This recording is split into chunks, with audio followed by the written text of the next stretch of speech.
حضرت ام سلمہ رضی اللہ تعالیٰ عنہا، ان کا نام ہند اور کنیت ام سلمہ ہے، لیکن یہ اپنی کنیت ہی کے ساتھ زیادہ مشہور ہیں۔ ان کے والد کا نام حذیفہ یا سہیل اور ان کی والدہ عاتکہ بنت عامر ہیں۔ یہ پہلے ابو سلمہ عبدہ بن اسد سے بیاہی گئی تھیں اور یہ دونوں میاں بیوی مسلمان ہو کر پہلے حبشہ ہجرت کر گئے، پھر حبشہ سے مکہ مکرمہ چلے آئے اور مدینہ منورہ کی طرف ہجرت کرنے کا ارادہ کیا۔ چنانچہ ابو سلمہ رضی اللہ تعالیٰ عنہ نے ان پر کجاوا باندھا اور بی بی ام سلمہ رضی اللہ تعالیٰ عنہ کو ان پر سوار کرایا اور وہ اپنے دودھ پیتے بچے کو گود میں لے کر ان پر بٹھا دی گئی تو ایک دم حضرت ام سلمہ رضی اللہ تعالیٰ عنہ کے میکا والے بنو مغیرہ دوڑ پڑے اور ان لوگوں نے یہ کہہ کر کہ ہمارے خاندان کی لڑکی مدینہ نہیں جا سکتی، حضرت ام سلمہ رضی اللہ تعالیٰ عنہ کو اونٹ سے اتار ڈالا۔ یہ دیکھ کر حضرت ابو سلمہ رضی اللہ تعالیٰ عنہ کے خاندان والوں کو طیش آ گیا اور ان لوگوں نے حضرت ام سلمہ رضی اللہ تعالیٰ عنہ کی گود سے بچے کو چھین لیا اور یہ کہا کہ یہ بچہ ہمارے خاندان کا ہے، اس لیے ہم اس بچہ کو ہرگز تمہارے پاس نہیں رہنے دیں گے۔ اس طرح بیوی اور بچہ دونوں حضرت ابو سلمہ رضی اللہ تعالیٰ عنہ سے جدا ہو گئے، مگر حضرت ابو سلمہ نے ہجرت کا ارادہ نہیں چھوڑا بلکہ بیوی اور بچہ دونوں کو خدا کے سپرد کر کے تنہا مدینہ منورہ چلے گئے۔ حضرت ام سلمہ رضی اللہ تعالیٰ عنہ شوہر اور بچے کی جدائی پر دن رات رویا کرتی تھیں۔ ان کا یہ حال دیکھ کر ان کے ایک چچا زاد بھائی کو رحم آ گیا اور اس نے بنو مغیرہ کو سمجھایا کہ آخر اس غریب عورت کو تم لوگوں نے اس کے شوہر اور بچے سے کیوں جدا کر رکھا ہے؟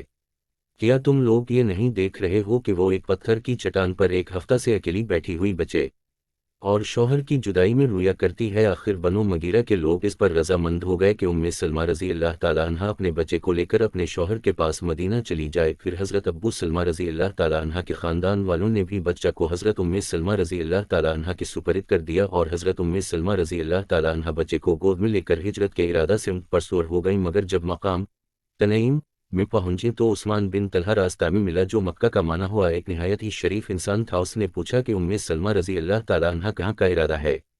انہوں نے کہا کہ میں اپنے شوہر کے پاس مدینہ جا رہی ہوں۔ اس نے کہا کہ کیا تمہارے ساتھ کوئی دوسرا نہیں ہے؟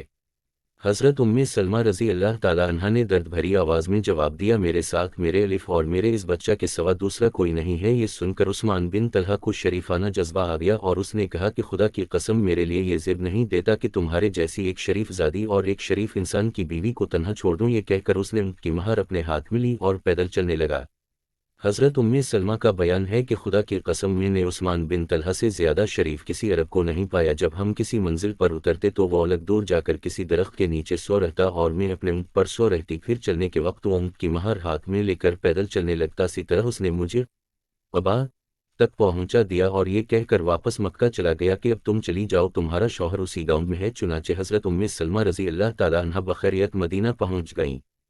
پھر دونوں میاں بیوی مدینہ میں رہنے لگے، چند بچے بھی ہو گئے، شوہر کا انتقال ہو گیا تو حضرت ام سلمہ رضی اللہ تعالیٰ عنہ بڑی بے کسی میں پڑ گئیں۔ چند چھوٹے چھوٹے بچوں کے ساتھ بیوگی میں زندگی بسر کرنا دشوار ہو گیا۔ ان کا یہ حال زار دیکھ کر رسول اللہ صلی اللہ علیہ وسلم نے ان سے نکاح فرما لیا اور بچوں کو اپنی پرورش میں لے لیا۔ اس طرح یہ حضور علیہ الصلوۃ والسلام کے گھر آ گئیں اور تمام امت کی ماں بن گئیں۔ حضرت بی بی ام سلمہ رضی اللہ تعالیٰ عنہ عقل و فہم، علم و عمل، دیانت و شجاعت کے کمال کا ایک بے مثال نمونہ تھیں اور فقہ و حدیث کی معلومات کا یہ علم تھا کہ 378 حدیثیں انہیں زبانی یاد تھیں۔ مدینہ منورہ میں 84 برس کی عمر پا کر وفات پائی۔ ان کے وصال کے سال میں بڑا اختلاف ہے، بعض مورخین نے 53 ہجری، بعض نے 59 ہجری، بعض نے 62 ہجری لکھا ہے اور بعض کا قول ہے کہ ان کا انتقال 63 ہجری کے بعد ہوا ہے۔ ان کی قبر مبارکہ جنت البقیع میں ہے۔